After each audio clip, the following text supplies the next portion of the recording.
ఎవరి team sir మీరు? ఎవరి టీం సార్? రాలేదా ఆయన? మీరు ఎక్కడి నుంచి వచ్చారు? మీరు ఎక్కడి నుంచి వచ్చారు? మీకేందంటే సార్ ప్రతి మనం తీసుకున్నప్పుడు ఏం చేస్తామంటే ఈ ల్యాండింగ్ సంబంధించిన లింక్ డాక్యుమెంట్ తీసుకుంటాం. ల్యాండింగ్ సంబంధించిన లింక్ డాక్యుమెంట్ తీసుకెళ్ళిపోయి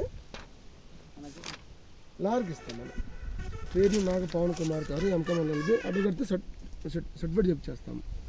ఈయన సర్టిఫికేట్ చేసి భూమి మొత్తం ఓకే అనుకున్న తర్వాత మాత్రం భూమి తీసుకుంటాం. అప్పుడు భూమి చేసి వెళ్ళాం మనం. దీంట్లో లింక్లోనే అనుకోండి బీ ఫామ్లు కానివ్వండి, అసెంట్ భూములు కానివ్వండి అనుకోండి, అది ఇబ్బంది, అందరికి ఇబ్బంది. అది ఇది తీసుకెళ్ళిపోయి మీరు భారతదేశంలో ఉన్న ఏ లాయర్కైనా జడ్జికైనా చూపించండి. ఇది కరెక్ట్గా చూపించగలిగిన 25 lakhs ప్రైజ్ మనీ కూడా కంప్లైంట్ చేసింది. ఈసీ తీయించుకోండి. ఈసీలో కూడా నవిశా ప్లాట్స్ పేరు మీదే ఉంటుంది. వనబేడంలో కూడా నారాయణ రెడ్డి గారి పేరు మీదే ఉంటుంది, వేరే వాళ్ళ పేరు మీద ఉంటుంది. రెండో పాయింట్. మూడో పాయింట్ ఏంటంటే ఇప్పుడు మీకు ల్యాండ్ పరంగా క్లియర్ అయిపోయింది, సాయిల్ టెస్ట్ పరంగా క్లియర్ అయిపోయింది. అయిపోయిన తర్వాత ఇప్పుడు ఇక్కడ నుంచి మాకు స్టార్ట్ అయింది సార్ పాయింట్. ఒకసారి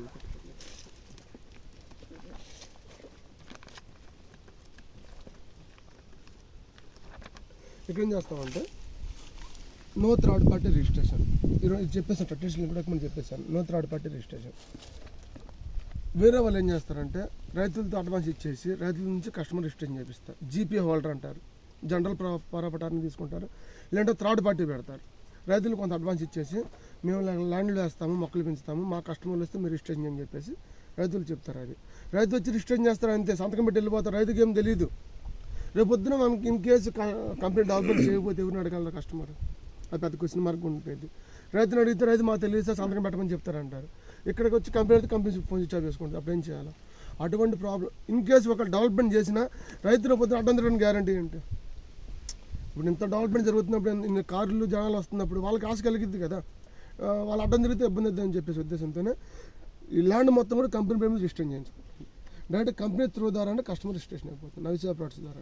టోటల్ ఇప్పుడు 1 acres 110 acres కంపెనీ పేరు మీద. 1 acres కాదు, 400 ఎకరాలు వేసిన కంపెనీ పేరు మీద. జస్ట్ మనకి ఈ టైటిల్ గురించి ఇక్కడే కాబట్టి దీని గురించి మెయిన్ సార్ మనకు కావాల్సింది మెయిన్ ఎక్కడ గుండెగా ఇదే కాబట్టి దీని గురించి మాట్లాడుతున్నాం. ఫస్ట్ ఇదంతా కూడా లీగల్గా కంపెనీ పేరు మీద ఉంటుంది. కంపెనీ నవిశా ప్లాట్స్ ద్వారా మీకు రిజిస్ట్రేషన్ అయిపోతుంది. వేరే థర్డ్ పార్టీలు ఎవరు రారు, సంబంధం లేదు వాళ్ళకి. క్వశ్చన్ చేయడానికి కూడా రైట్స్ లేవు. ఓకేనా? Next point spot registration. డబ్బులు కట్టిన తర్వాత నేను సంవత్సరం తర్వాత రిజిస్ట్రేషన్ చేస్తాను, 6 నెలల తర్వాత రిజిస్ట్రేషన్ చేస్తాను, ఎవరు ఒప్పుకోరుగా. మీకు డబ్బులు కట్టిన within 1 week maximum 15 days registration అయిపోతుంది. ఓకేనా? రిజిస్ట్రేషన్ అయిపోయిన వితిన్ 1 week 10 daysలో మీకు డాక్యుమెంట్ మీ పేరు మీద ఏమంటారు డాక్యుమెంట్ వచ్చేస్తుంది. మీకు మీ ఇంటికి పంపించేస్తాను. డాక్యుమెంట్ వచ్చి 2 రోజులు ఈసీ తీయించుకోండి. ఈసీలో కూడా మీ పేరుతో డాక్యుమెంట్తో మీకు ఈసీలో కూడా ఎర్రచందన మొక్కలతో కొన్ని భూమి పర్లేదు సార్, నేను మళ్ళీ చేస్తాను సార్. ఎర్రచందన మొక్కలతో కొన్ని భూమిని పలానా వ్యక్తి తీసుకున్నారని చెప్పి ఈసీలో కూడా మీకు ఆన్లైన్ కూడా వచ్చేస్తుంది క్లియర్గా. ఇంకా దీని ముందు ఏం చేస్తామంటే ఇన్ని మొక్కలు పెడుతున్నాం కదా, ప్రతి మొక్కకి 300 రూపాయలు చెప్పిన గవర్నమెంట్ చలానా కడుతున్నాం మనం. ఓకేనా? ఇగో నవిశా ప్లాట్స్ 1B అడంగా అనమాట. ఇది అంటే మీకు ఎగ్జాంపుల్ కోసం చూపిస్తున్నాను. 100 మొక్కలు ఎర్రచందన మొక్కలు విలువ 100 మొక్కలు అంటే 330,000 రూపాయలు గవర్నమెంట్కి చలానా కడుతున్నాం మనం. ఎందుకు అంటే ఇది కాస్ట్లెస్ట్ మొక్క. మరి కొన్ని 100 కోట్ల వ్యాపారం జరుగుతుంది కదా, ఇది 2 కట్ చేసి తీసుకెళ్ళిపోతే ఏంటి పరిస్థితి అంటారు. కట్ చేసి తీసుకెళ్ళిపోవాలంటే వాళ్ళ దగ్గర ప్రూఫ్ ఉండాలి కదా, ఎప్పుడు పెంచారు, ఎవరు పెంచారు, ఎవరి స్థలం నుంచి వస్తారని చెప్పేసి. ఆ ప్రూఫ్ కోసమే మనం ఈ చలన కట్టేసి ముందే పెట్టుకుంటున్నాం. ఓకేనా? ఇది అయిపోయిన తర్వాత ఇప్పుడు ఇక్కడ మెయింటైన్ చేస్తున్నాం సార్. ఇది మేము మెయింటైన్ చేస్తున్నాం లేదా భరోసా ఏంటి? మేము 1-7 సంవత్సరాల తర్వాత మేము ఆనేసి వెళ్ళిపోవచ్చు. అది మనమని కాదు, వేరే వాళ్ళు ఎవరైనా ఫోన్ స్విచ్ ఆఫ్ చేసుకోవచ్చు, దాన్ని వదిలేయచ్చు. ఇక్కడ మనం ఏం చేస్తున్నాం అంటే మిగతా కంపెనీలు ఏం చేస్తామని చెప్పేసి అగ్రిమెంట్ ఇస్తున్నారు. కొంతమంది ఏమో కొంచెం ముందుకెళ్ళి నోటరీ చేపిస్తున్నారు. మనం మాత్రం భారతదేశంలో మొట్టమొదటిసారి ఒక ఫామ్ ల్యాండ్ అగ్రిమెంట్ని, లీజ్ అగ్రిమెంట్ని కూడా, ఫామ్ ల్యాండ్ మ్యూచువల్ అగ్రిమెంట్ని లీగల్గా సబ్ రిజిస్ట్రేషన్ ఆఫీస్లో ఈ ఫ్లాట్కి సంబంధించిన డాక్యుమెంట్ నెంబర్ కూడా ఇస్తున్నాం మనం.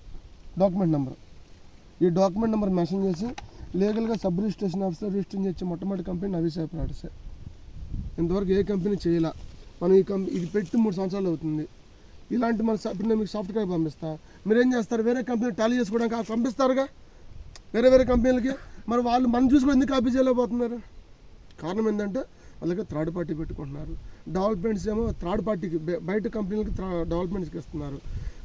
డాక్యుమెంట్ వాళ్ళ పేరు మీద లేదు కాబట్టి వాళ్ళకి ఎందుకు రిస్క్ తీసుకుంటారు? అందుకని చెప్పేసి వాళ్ళు రిజిస్ట్రేషన్ చేయట్లేదు, అగ్రిమెంట్ మాత్రం చేస్తున్నారు. మనం మాత్రం రిజిస్ట్రేషన్ చేస్తున్నాం పక్క. ఓకేనా సార్? రిజిస్ట్రేషన్ చేయడం మూల కారకుడు ఎవరంటే రిటైర్డ్ హైకోర్టు జడ్జి హర్నాథ్ బాబు గారు అని విజయవాడలో ఉంటారు. వారు దీంట్లో 1 ఎకరం ల్యాండ్ తీసుకొని వారు ఇచ్చిన సలహా డాక్యుమెంట్ పరంగా డెవలప్మెంట్ పరంగా బాగుంది, అందరూ అగ్రిమెంట్ ఇస్తున్నారు. మీరు సంథింగ్ డిఫరెన్స్ చూపించాలి అంటే కొంచెం కొత్తగా వెళ్ళాలి, ఎందుకంటే రేపు మీరు చేస్తలేదు గ్యారంటీ లేదు కదా. అందుకని చెప్పేసి ఉద్దేశంతోనే మీరు రిజిస్ట్రేషన్ చేయండి అంటే ఆయన కొన్ని పాయింట్లు యాడ్ చేసి ఆ పాయింట్లతో సహా మనం రిజిస్ట్రేషన్ చేసి చేస్తున్నాం. 6 రోజు నుంచి రోజు వరకు కూడా మనం కాపీ చేసే కంపెనీ రాలేదు పడుతుంది. ఓకేనా సార్? ఇది మన పూర్తి బాధ్యత మాది. ఏ కోల్డేషన్ చెప్పేసి ప్రతి పాయింట్ దాంట్లో ఉంటుంది.